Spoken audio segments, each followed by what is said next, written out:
Hey guys, what is going on? This is WrestleLamia, back with another episode. Vince McMahon has been called many things during his career, but one thing that's undeniable is that he's a survivor, having steered the WWE through storms that might have destroyed other businesses, and in some cases, emerging stronger from the experience. Join us now as WrestleLamia looks at the WWE's Darkest Days.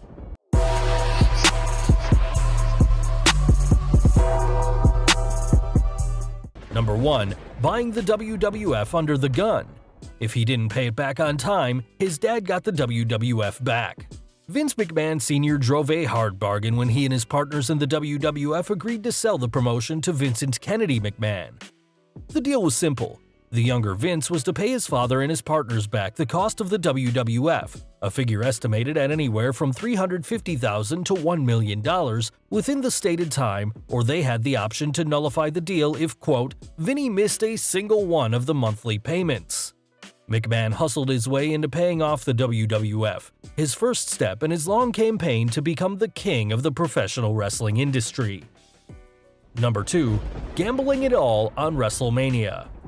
WrestleMania was a huge gamble for Vince McMahon, and while some argue that Vince didn't risk it all on the showcase of the Immortals, the fact is its success was not guaranteed by any stretch of the imagination. According to the book Sex, Lies, and Headlocks, McMahon's advisors recommended he not try his closed-circuit event. The company's cash flow was tight.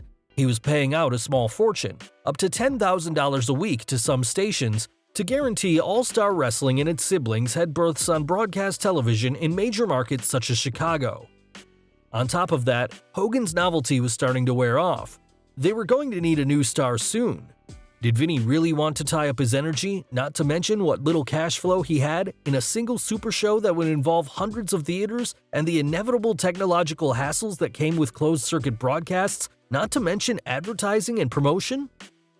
Despite the challenges and initial disappointing returns, the event hadn't even sold enough tickets yet to cover the deposit on the theaters showing the event on closed-circuit TV, McMahon threw more money into the event, hiring the public relations firm Bozell & Jacobs to help him out.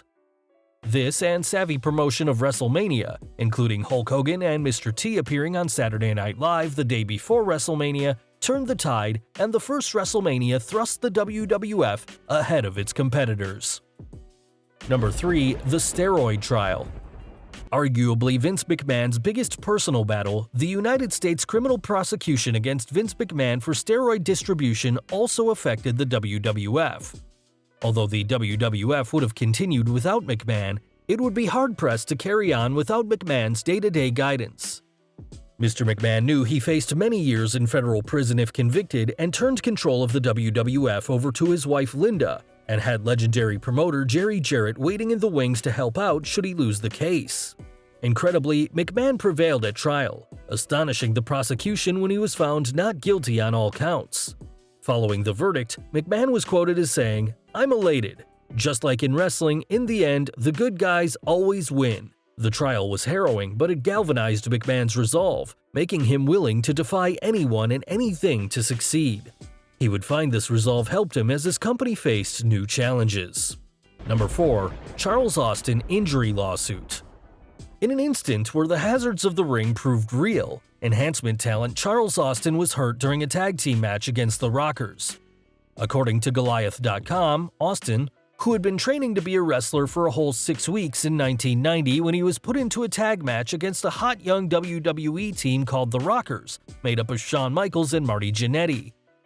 During the match, Austin took a rocker dropper. You might also recognize the move as Billy Gunn's Fameasser, which is now one of Dolph Ziggler's signature moves, from Marty Jannetty incorrectly, broke his neck, and ended up partially paralyzed.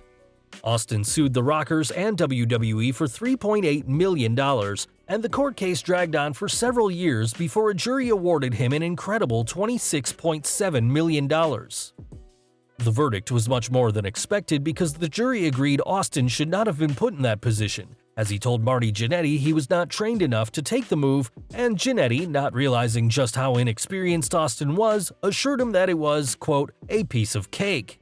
As James Dixon recalled in Titan Sinking, could hardly have come at a worse time for McMahon, what with the millions being pumped into his own trial, business across the board being at its lowest ebb, and the company just having paid Jesse Ventura nearly $1 million. The verdict threatened to sink the entire operation and potentially the entire business if other enhancement talent injured on the job would have followed suit. Fortunately, the WWF did not experience a similar problem, but it showed the company's vulnerability in similar situations. According to a 2010 article in the Wrestling Observer, Austin wound up getting an out-of-court settlement from WWE for about $10 million. He had only been in about half a dozen matches before that one and took the move with his head down rather than landing flat, which broke his neck on impact. He has since regained some use of his extremities. After the incident, WWE began to use well-trained and experienced guys for enhancement matches on a regular basis. Number 5. Ring Boy Scandal. 1992 saw the WWF facing more bad press when stories surfaced that ring boys, typically teenage boys who helped set up rings at WWF events, and at least one male referee had allegedly been sexually harassed or abused by WWF ring announcer Mel Phillips and WWF official Terry Garvin. When Tom Cole alleged Garvin had propositioned him, Vince McMahon appeared on Larry King Live to respond to the claims. Wrestler Barry Orton called in, claiming Garvin had accosted him years earlier. However, Cole reportedly worked out a settlement with the WWF for getting his old job back, and the controversy disappeared.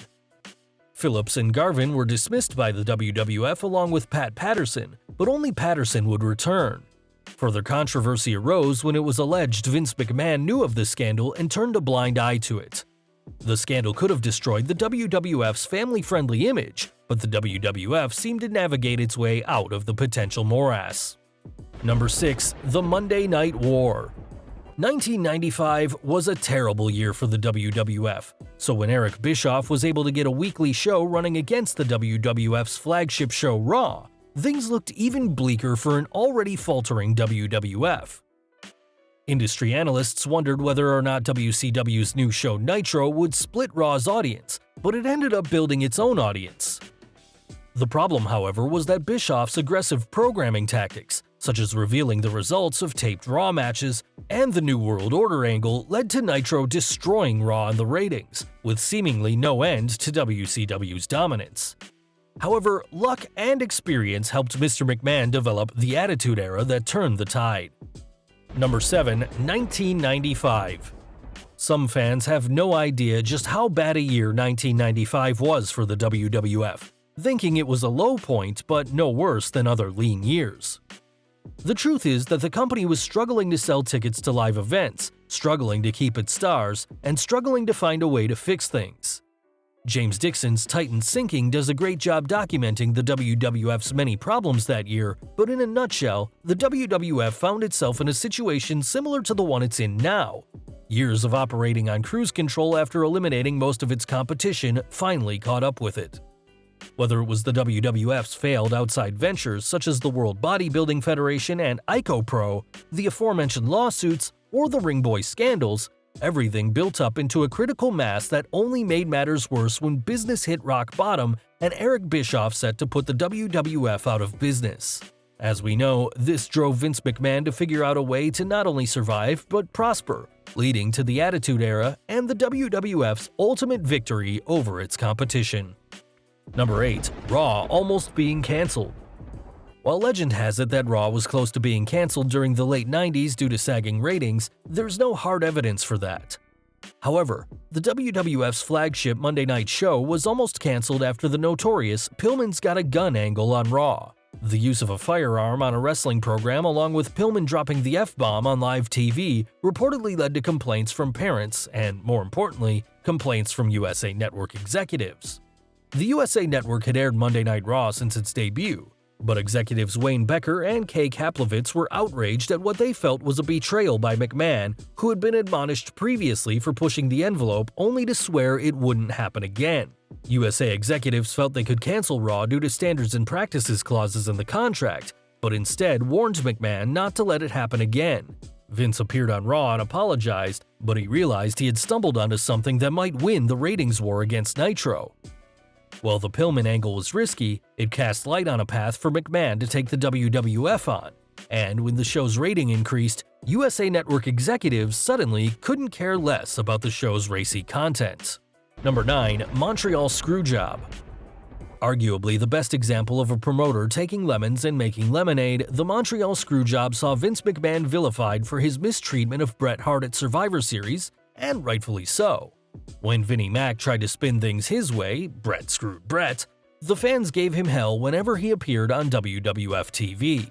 McMahon took the fans' vitriol towards him and created the Mr. McMahon character, an over-the-top boss fueled by ego and greed who proved the ultimate foil for the no-nonsense, authority-defying wrestler Stone Cold Steve Austin. The backlash that threatened to remove Vince McMahon from WWF TV instead led to the creation of one of the WWE's most enduring characters. Number 10. The Death of Owen Hart. The death of Owen Hart still haunts the WWE, with people still questioning the WWF's decision to continue its over-the-edge pay-per-view following Owen's horrific fall into the ring.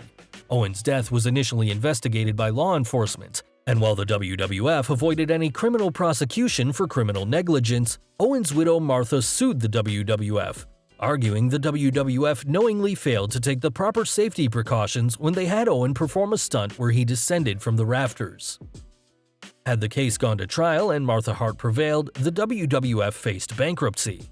Ultimately, the case was settled out of court for an estimated $18 million. The WWF could have been ruined, but Martha Hart felt satisfied knowing the WWF and Vince McMahon had been held accountable. Number 11. Chris Benoit Controversy. The Chris Benoit murder-suicide shocked the world, but it also sent shockwaves through the wrestling community as Benoit's horrific crimes put the entire industry under a microscope. Whether it was talk show hosts such as Larry King questioning what happened, or tabloid crime hosts such as Nancy Grace ignorantly spreading information, it seemed the WWE was a cesspool of drugs and steroids. While that may have been true to a certain extent, the WWE knew things could get even worse, and thus it worked on enhancing its wellness policy and eventually developing a concussion protocol for its superstars. Well, there you have it, 11 of the WWE's darkest days and Vince McMahon's amazing triumphs. What do you think of McMahon now that you've seen him overcome adversity? Be sure to leave your comments, and don't forget to subscribe to our channel, follow us on Instagram and Twitter, and I'll see you next time for some more wrestling content.